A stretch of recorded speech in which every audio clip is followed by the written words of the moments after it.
Shalom Bapak Ibu Saudara, perenungan firman Tuhan kita pada hari ini terambil di dalam Yosua ayat pasalnya yang ke-20, ayatnya yang pertama sampai ayatnya yang ke-9. Saya akan bacakan bagi kita semua. Demikian firman Tuhan.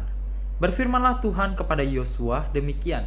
Katakanlah kepada orang Israel, beginilah tentukanlah bagimu kota-kota perlindungan yang telah kusebutkan kepadamu dengan perantara Musa, supaya siapa yang membunuh seorang dengan tidak sengaja, dengan tidak ada niat lebih dahulu, dapat melarikan diri ke sana, sehingga kota-kota itu menjadi tempat perlindungan bagimu terhadap penuntut tebusan darah.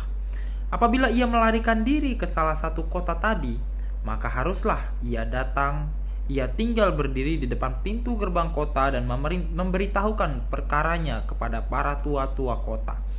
Mereka harus menerima dia dalam kota itu dan memberikan tempat kepadanya, dan ia akan diam pada mereka.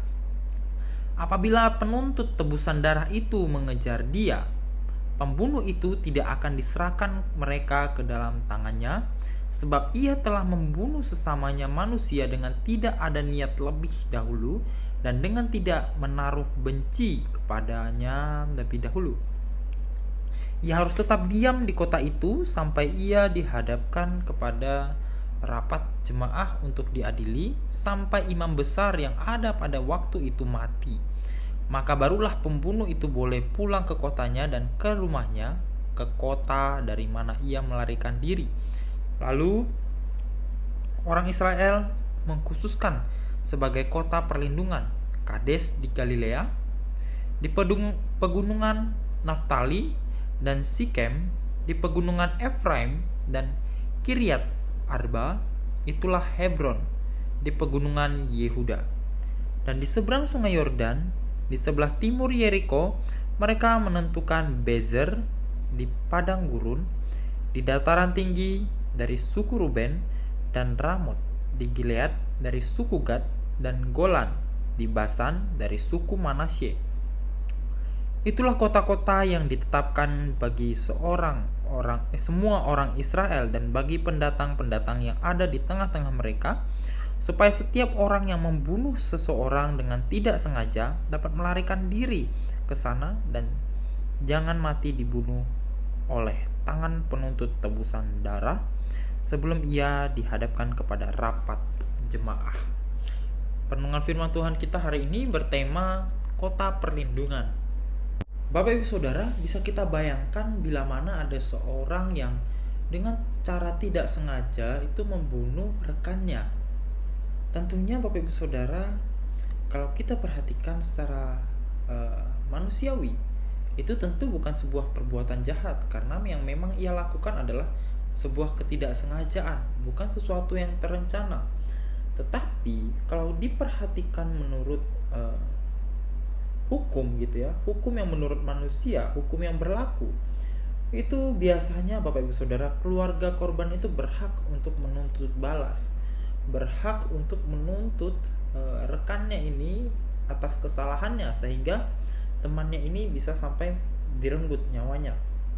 Nah, tentunya Bapak Ibu Saudara, ketika orang mengalami hal yang demikian, biasanya apa? Biasanya mengalami ketakutan, dan ketakutan itu memungkinkan seseorang supaya dia bisa melarikan diri ke suatu tempat atau suatu kota yang banyak orang tidak mengenal dia, dan tujuannya supaya dia tidak dikenal oleh siapapun.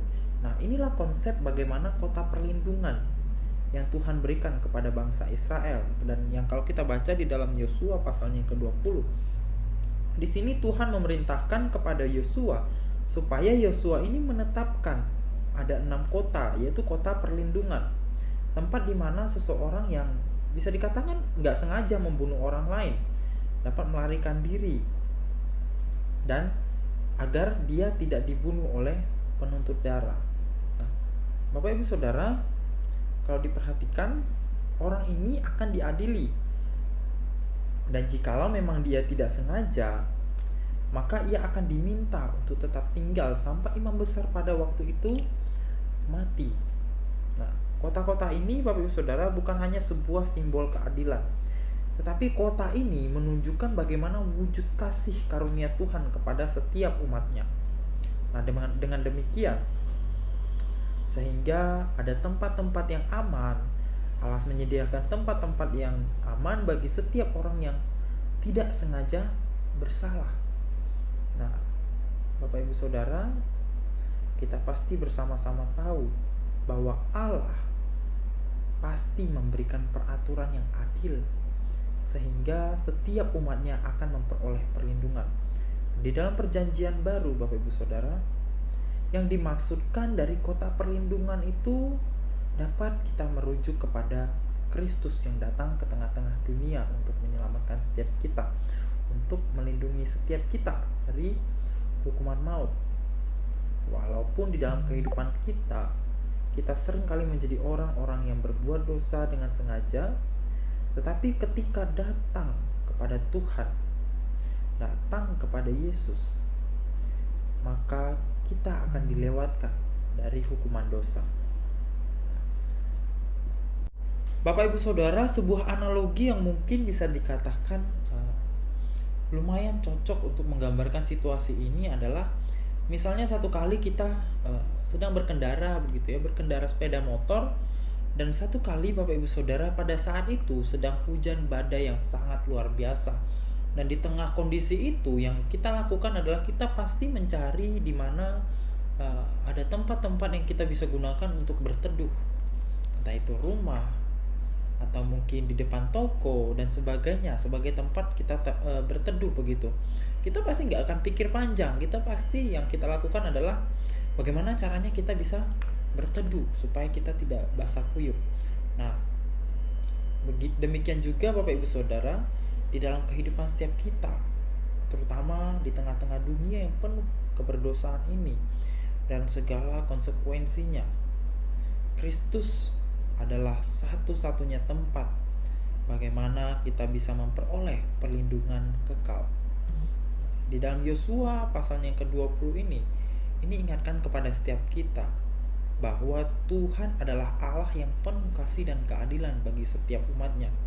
Allah sendiri yang menyediakan perlindungan bagi setiap kita, bagi setiap kita yang membutuhkan perlindungan yang daripadanya. Dan melalui Kristus, Bapak Ibu Saudara, kita setiap umatnya, kita menjadi memiliki jaminan atas keselamatan. Kalau kita perhatikan, ini seperti bagaimana orang yang berlari ke kota perlindungan. Maka dari itu, biarlah setiap kita dapat senantiasa datang kepada Kristus, dan kita dapat menemukan bagaimana kasih karunia Tuhan dalam kehidupan kita. Mari bersama-sama kita berdoa. Allah Bapa dalam surga, kami bersyukur ya Tuhan, biarlah setiap kami di dalam kehidupan kami dapat memahami bagaimana peran Kristus di dalam kehidupan kami, peran Kristus sebagai kota perlindungan di dalam kehidupan kami di tengah-tengah dunia yang penuh keberdosaan ini. Tolonglah setiap kami ya Tuhan, biarlah setiap kami dapat menjadi anak-anak yang senantiasa bergantung kepadamu, menjadi umat yang senantiasa mengandalkan Engkau di dalam kehidupan kami. Terima kasih ya Tuhan, di dalam nama Tuhan Yesus kami berdoa dan mengucap syukur. Haleluya, amin. Bapak Ibu Saudara, kita juga mau bersyukur pada hari ini ada kedua saudari kita yang berulang tahun. Ada yang pertama ada Ibu Shirley Susana, dan yang kedua ada Ibu Evi Rahayu. Mari bersama-sama kita berdoa. Allah Bapa yang Maha Kasih, kami bersyukur ya Bapa, pada hari ini kami dapat bersama-sama mendoakan kedua saudari kami yang berulang tahun. Biarlah Engkau yang menolong di dalam pertumbuhan imannya bersama-sama dengan Engkau. Dengan bertambahnya usia mereka, biarlah Engkau yang senantiasa memimpin, Engkau yang senantiasa melihat bagaimana pertumbuhan iman mereka bersama-sama dengan Engkau. Kami juga berdoa ya Bapa untuk pekerjaan mereka. Biarlah Engkau yang senantiasa mencukupkan apa yang mereka butuhkan melalui pekerjaan mereka. Dan juga kami berdoa ya Bapa, biarlah Engkau yang senantiasa memberikan kesehatan bagi keluarga, bagi mereka, dan juga bagi orang-orang di sekitar mereka ya Tuhan.